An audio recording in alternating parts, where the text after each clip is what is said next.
Poco antes de que el rey Juan Carlos abdicara en 2014 se reunió en la zarzuela con la escritora francesa Laurence de Bray y con el cineasta Miguel Courtois Paternina para ofrecerles una larga entrevista que nutriría de contenido el documental llamado Yo, Juan Carlos, Rey de España. Una cinta que se emitió en 2016 en Francia pero fue vetada en España. Ahora, don Juan Carlos ha dado permiso a la autora para publicar el contenido en la revista Point de Vue. Lo está haciendo por partes. En la primera y más relevante, el rey relató su infancia, descartó que Franco fuera su mentor y afirmó seguir echando de menos a su hermano Alfonsito. Un trastorno del aprendizaje que dificulta, entre otras cosas, la capacidad para aprender a leer y escribir, y que la familia tardó en descubrir. Cuenta anécdotas de cuando le enviaron a estudiar a Suiza y pasó un frío terrible, y cómo se fraguó el amor entre doña Sofía y don Juan Carlos, un hombre que puso a su país por encima de todo. Un rey con dislexia. Descubrimos tarde que mi hermano era disléxico. Tuvo que trabajar duro para obtener buenas calificaciones. Los disléxicos deben desarrollar su inteligencia de manera diferente, de una manera más intuitiva. De aquí viene la gran intuición del rey. Alaba la infanta a su hermano que con solo 8 años se fue a un internado a Suiza. El frío del internado en Suiza.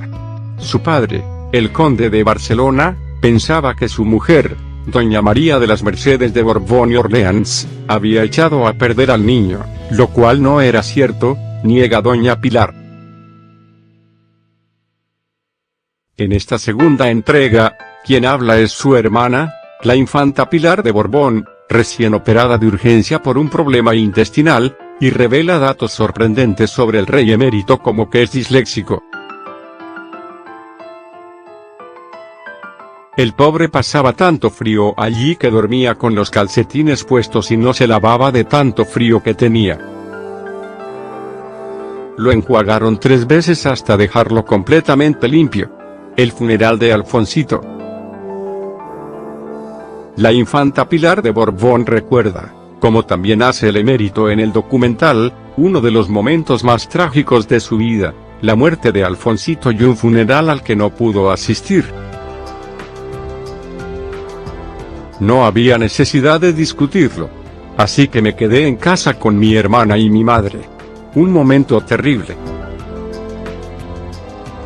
Cuenta en la entrevista que un día fue la familia a visitarlo y que ella y su madre lavaron al futuro rey de España con jabón de miel. Pero no solo hay lugar para dramas, porque la infanta, que describe a su hermano como un chico muy gay, rememora una infancia realmente deliciosa rodeada de primos y amigos en un ambiente feliz. En ese momento, a las mujeres no se les permitía asistir a los funerales. Era la tradición, en España y Portugal. Cuando conoció a doña Sofía, fue en 1954 a bordo del crucero Agamenón. En aquel mítico viaje en el que se embarcaron casi un centenar de miembros de distintas casas reales europeas, la infanta como el rey Juan Carlos conoció a quien años después sería reina de España, Sofía de Grecia. Independientemente de donde vivieran, entre Roma, Lausana o Estoril, su madre conseguía crear un hogar en el que sentirse como en casa. Estábamos tan felices que lo tiramos al agua, recuerda la broma aún la infanta. Tras el crucero, nos vimos en los Juegos de Vela Olímpicos de Nápoles, en los que Constantino, el hermano de la emérita, ganó la medalla de oro. Más adelante volvieron a encontrarse en la boda del duque de Kent con Catherine Worsley, y a partir de ahí don Juan Carlos y doña Sofía decidieron verse un poco más. Y un poco más. Después de un verano en Corfú, su relación se consolidó. Los primeros años en Zarzuela. De doña Sofía dice la infanta a doña Pilar que fue un gran apoyo durante los primeros años en España, de donde salieron poco y no tuvieron un papel político oficial y donde tuvieron que vivir una situación muy incómoda. En Zarzuela, su vida fue austera, afirma, pero mi hermano nunca se quejó de nada porque en su familia, asegura, estamos en silencio incluso al borde de la muerte. Como marido y padre, cuenta la infanta, madre de Simonetta, Beltrán, Bruno y Fernando Gómez Acebo, que el rey ama mucho a los niños. Y amaba a sus hijos. También que cuando el ahora rey, Felipe V, a los 18 años juró la Constitución, su padre estaba muy orgulloso de él. Estuvo muy cerca de sus sobrinos quienes lo llamaban para pedirle consejo. Fue muy cariñoso y comprensivo con todos. Don Juan Carlos, rey. Según la infanta Pilar de Borbón, el rey tiene la modestia de los grandes hombres. Asegura que la historia lo juzgará. Defendió la democracia y puso a su país por encima de todo. Estoy segura de que algún día la historia se lo agradecerá. El pequeño Juan Carlos llega a España en 1948 a bordo del Lusitania Express después de haberse criado junto a sus hermanos en el extranjero. Con solo 10 años y gran ingenuidad, el niño toca suelo español por primera vez e incluso habla español con acento francés. Fue cambio muy grande, relata el monarca. Cuando llegué allí no conocía a nadie, me acompañaban unos señores mayores que no conocía.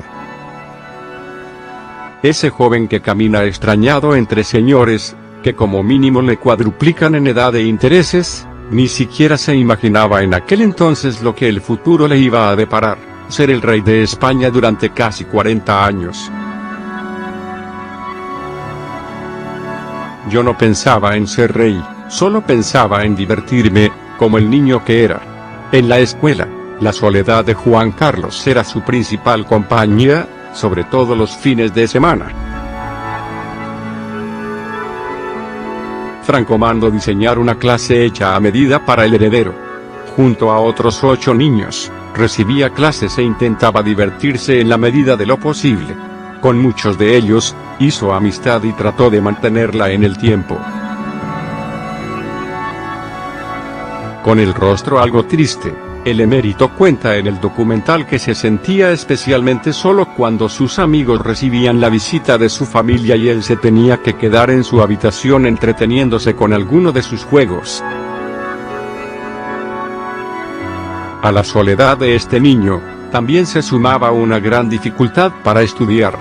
Pero el problema de Juan Carlos no era una falta de interés por los estudios. Así lo revela en el documental la hermana del rey, la infanta Pilar. Descubrimos que mi hermano era disléxico. Estudiar le costó mucho, era difícil para él. Pero los disléxicos desarrollan otro tipo de inteligencia. Creo que esa gran intuición que tiene viene de ahí, cuenta la infanta Pilar en el minuto 10 de la película. Una intuición, precisamente, que le llevó a convertirse más tarde en uno de los reyes más campechanos de la historia, y que ha protagonizado momentos tan conocidos como el ¿Por qué no te callas? A Hugo Chávez en noviembre de 2007. Haciendo la peineta a un grupo de radicales en Álava en 2004, o simplemente poniéndose unas gafas de sol en público para un conocido programa de televisión. Para él, encontrarse con Franco por primera vez también fue una especie de juego. Era un niño al fin y al cabo. Así que no tuvo otra ocurrencia que decir en pleno encuentro con el dictador: «Mire señor, mire cómo va ese ratón por ahí», cuenta riendo el rey. Al parecer, un ratón campaba a sus anchas en el despacho de Franco y eso fue lo que más captó la atención en aquel entonces de Juan Carlos de Borbón en su primer encuentro con el dictador. Durante esa época, fueron muchas las críticas que el futuro monarca recibía de los entornos políticos. El ex vicepresidente del gobierno Alfonso Guerra, que participa en el documental, recuerda cómo durante aquella época muchos pensaron que era un joven tonto, muy tonto, pero pronto descubrimos que de tonto no tenía nada.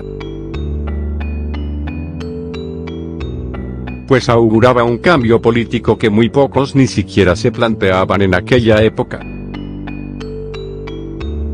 El Premio Nobel de Literatura Mario Vargas Llosa también cuenta cómo la infancia y la adolescencia de Juan Carlos, su vida en general, fue difícil e incluso trágica. Es una persona que se ha formado en la austeridad, en una disciplina extremadamente estricta. Sin embargo, nada de eso se muestra en su personalidad.